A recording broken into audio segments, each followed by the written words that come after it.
Thank you. And thank you to the Ross volunteers for being here. Again,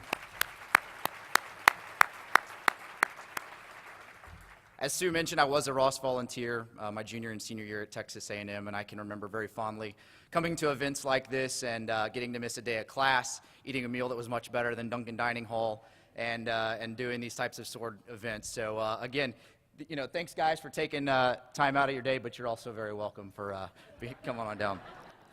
And I'd like to thank Sue for the introduction and thank each of you for being here today. As a native near San Antonio, and Floresville's about 30 miles away, I'm a very avid Spurs fan, so it's not very common for this many Rockets fans to be in a room paying attention to one of us, but so thank you in advance for that as well. Sue gave a great introduction, and I'd really like to recognize her for the great work that she's done with Bo's Place and for the kindness and hospitality that she showed in hosting me. I flew in very late last night from Boston, and she and Craig were very kind as to stay up past their bedtime and pick me up at the airport. And I understand that Sue doesn't eat beef, but she had a fantastic filet mignon ready for me at the house when I got there. So that was very kind of her. It's a kind of hospitality I really miss up north, up in Boston. So thank you very much for that and for the work that you've done with the foundation. I'd also like to recognize Craig Brown.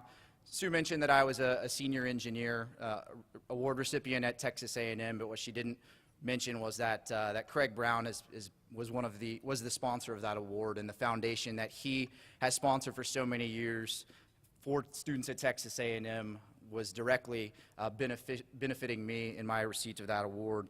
Back in 1998, I met him for the first time. He flew me here from Floresville, Texas, put me on a plane all by myself, brought me to his office, and sat me down and interviewed me for a scholarship, of which I was grateful to be a recipient of. And so I've known Craig for many years, and thank you so much for all that you've done, being a mentor to me and to so many Aggies over the years.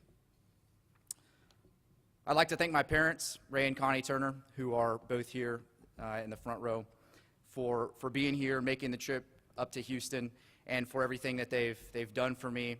It's very rare that I get to see them between holidays like Christmas or birthdays or weddings, so it's very nice to see you, and I figure that now I'm off the hook for at least a week or so of having to call home every other night and let them know what's going on in my life, so thank you.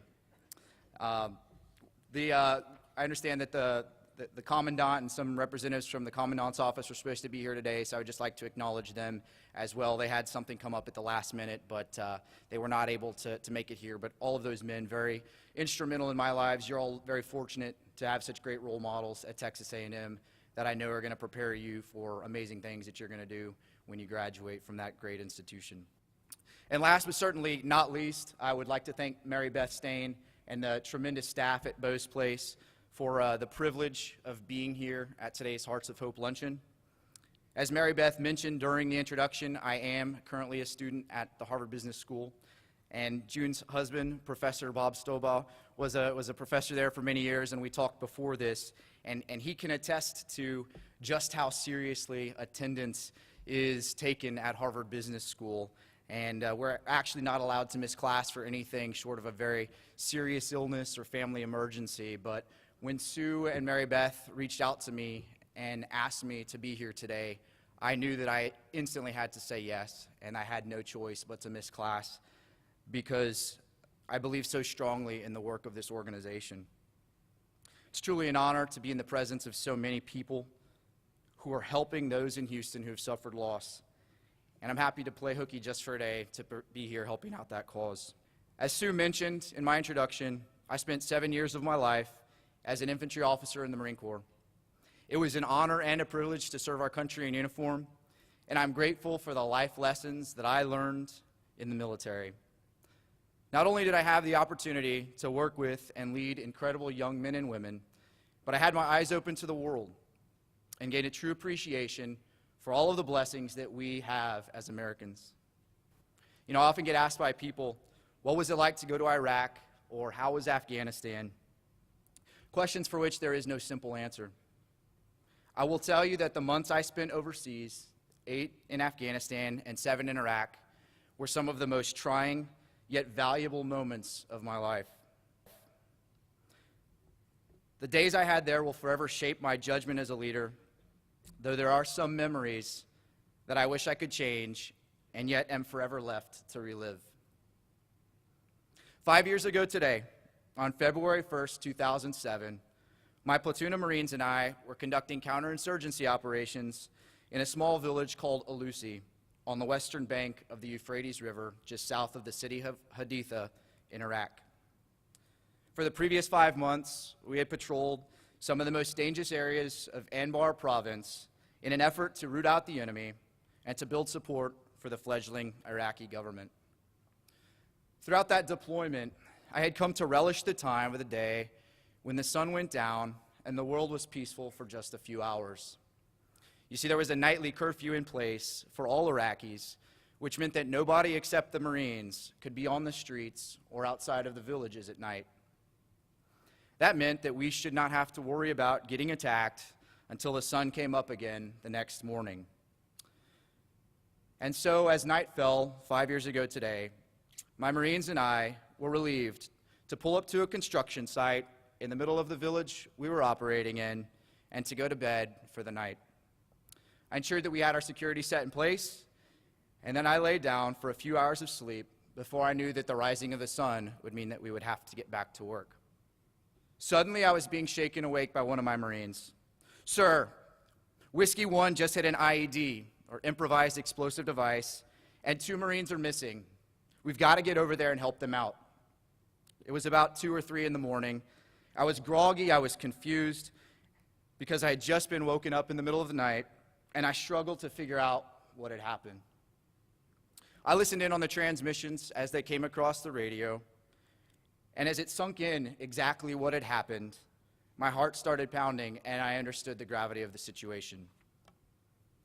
Whiskey 1 was the call sign of one of the other platoons in my company, and while driving on a dirt road that night, one of their vehicles had hit a pressure-activated roadside bomb. When I figured out what had happened, I knew that we had to respond immediately, so we loaded up in our Humvees and we headed straight for the site of the attack, only a mile or so from where we had peacefully gone to sleep just a couple of hours before. As we approached their position, all I could see in the night sky was a huge fireball, and I knew that the situation was not good. Little did I know just how bad it actually was. Whiskey 1 did not have 2 Marines missing. They had 2 Marines who had been in a Humvee that was right on top of a bomb when it went off, and little remained of their bodies because of the magnitude of the explosion. As soon as we arrived, I learned that Gunnery Sergeant Terry Elliott, or Gunny Elliott, one of the finest Marines I've ever known, and Hospital Mate 3rd Class Doc Joseph Conte, a Navy corpsman, were both dead. Understandably, the rest of the Marines in their unit were in shock and did not know what to do. For the next several hours, my platoon and I remained on scene as the evacuation helicopters came in, the tow trucks loaded up what remained of Gunny Elliott's vehicle, and the sun rose and started beating down. Gunny Elliott was the platoon sergeant, or the senior enlisted Marine in that platoon, and was not just a personal friend of mine, but a role model to me and all of the young officers in our company. He spent 15 years in the Marine Corps and was the consummate professional.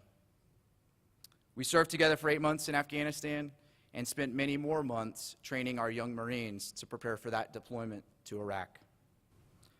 To this day, I will tell you that the greatest compliment I ever received as a Marine was a day that Gunny Elliott pulled me aside in Afghanistan and commended me on a job well done. This was a very meaningful moment for me because of the high esteem in which I held this man. He'd seemed immortal to me, much the way that a parent or child can seem immortal to each of us. And seeing him dead on that cold night caused me to come to grips with my own mortality. Everyone in our company took Gunny Elliott's death extremely hard. But because we had a job to do, and we were not set to leave Iraq for at least 2 more months, there was no time for us to grieve and no time for us to heal. In fact, Gunny Elliott was one of 23 Marines that we lost during our 7 months in Iraq. each of whom was somebody's brother, somebody's father, somebody's son. And each of their lives had value and they had meaning. And when they died, they left not only holes in our Marine Corps family, but in the families back here, back home, who prayed for the safe return of their Marines and whose prayers went unanswered. And so when Mary Beth and Sue called and asked me to speak at today's event, all I had to do was glance at my calendar and chills were sent up my spine. The date of February 1st is forever ingrained in my head and forever heavy in my heart because of the tragic event that I witnessed on that day. And so I think it is no coincidence that we are brought here on this day to remember the loss of our loved ones and to pay tribute to such a fine organization, Bo's Place, that does so much incredible work in the lives of Houston families who have suffered. As many of you who have experienced loss know, even after 5 years, the pain of losing someone like Gunnery Sergeant Elliott never really goes away. The memories of our friends and our family members remain, and we, the living, are left to question why we were spared from the illness or the violence or the tragedy that claimed the lives of those we love. My Marines and I had a great support network to help us deal with our grief, and the Marine Corps provided us with regular counseling upon our return home and regular training on how to help our fellow Marines cope with loss in their own way. Oftentimes for us, the best treatment was to be around fellow Marines who had also experienced the loss of a comrade. Each of our experiences may have been different, but we were instantly connected by the shared bond and the shared grief that we all felt. We knew that we had a safe place to turn to with each other, whether it was to talk about our fallen comrades or to just sit alone in silence. For me, the memorial service that honored Gunnery Sergeant Elliott and the other Marines we lost in Iraq was a significant moment of healing. What I didn't mention before was that Gunny Elliott's wife, Loretta, was pregnant with their first child when we left for Iraq. His son Preston was born while we were overseas, and I can still remember how he beamed on the day he got the news that he was a new father.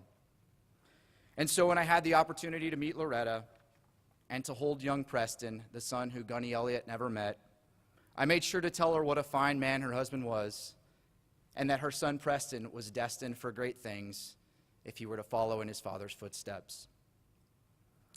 For the families of Marines like Gunny Elliott and the thousands of other service members who have been killed in war, there are abundance of organizations that offer grief counseling and support services.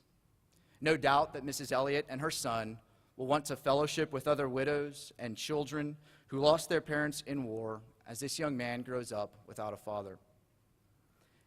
Fortunately, because of the great network that does exist within the military, surviving families of fallen heroes are well taken care of and their needs are provided for. However, it is not only those families who lose a military son or daughter or parent in war who grieve or who need a safe place to turn to. Unfortunately, as we all know, in many communities, a void of these types of services exists, and families who lose a loved one are often left to pick up the broken pieces of their lives alone and without a support network of others who have also felt loss. Luckily, Houston does not have that problem. Bo's Place provides a comforting environment where families in this city who have lost a child or a parent can go for healing and support. I had the opportunity to visit Bo's Place last month, and I was blown away by the kindness and the warmth and just the love that I felt that was palpable as soon as I walked in. Mary Beth and her staff have done an amazing job, and there is clearly no detail left unattended in their efforts to provide comfort and healing to families. We saw on the video, and Mary Beth talked about, the balloon release that families do at Bo's Place. And we all have the opportunity to do our own balloon release here today. And to me, this is a very powerful metaphor, having the opportunity to send a message to a deceased loved one. Another very powerful metaphor represented on each of our tables with the flower pot and the notes that you see there involves the activity where family members are given shattered pieces of a flower pot. And on the inside, they write messages, words, things that have been difficult for them. On the outside, they write notes or draw pictures about things that have been helpful for them in their grieving process. The families then glue the flower pots back together in a very symbolic manner. And to me, the flower pot represents each of our lives when we suffer loss. In its shattered pieces, this flower pot, it cannot sustain the life of the plant within. The soil has nowhere to go, the roots cannot take hold, and the plant that was once held within will soon die. Many of you have probably participated in this exercise, and you noticed that once these flower pots are glued back together, they are not quite the same. Some pieces are missing, some pieces don't fit back together quite the way that they used to. And so it is with the pieces of our lives when we lose someone who is close to us. But Beau's Place helps us to put the pieces of our flower pot back together and to make it able to sustain life once again. And so, at this Hearts of Hope Luncheon, we come together to remember those loved ones whose deaths shattered our flower pot and to give back to Beau's Place and all of the amazing staff and volunteers who work there for their work in helping each of us glue our flower pots back together again. For those of you who volunteer, thank you so much for your time and your effort and all of your work with Beau's Place families. To Mary Beth and Sue and all of the professionals at Beau's Place, I am truly in awe of your courage and your work and the amount of love that you have to do this day in and day out. I applaud your service to the Houston community and your commitment to such an incredible organization. And to everyone here today, thank you so much for your time and your donations to such a worthy cause. Death and grief are not always easy or pleasant subjects to talk about, but they are a part of life that we must deal with properly so that we can all enjoy the blessings that life has to offer. Your contributions make possible the wonderful facilities that host our families at Beau's Place and the programming that enables their lives to be rich once again. On a very personal level, I feel like today's speech and being here this afternoon has been a bit of a balloon release for me. And it's one more piece in putting my flower pot back together again. For those of you who've lost a loved one, may God bless you and your families on your journey to healing. Let us be thankful for the fantastic people at Beau's Place, and always remember that we are not alone in our journey in life. Thank you very much for your time and for allowing me the honor of remembering a great Marine here today. Thank you.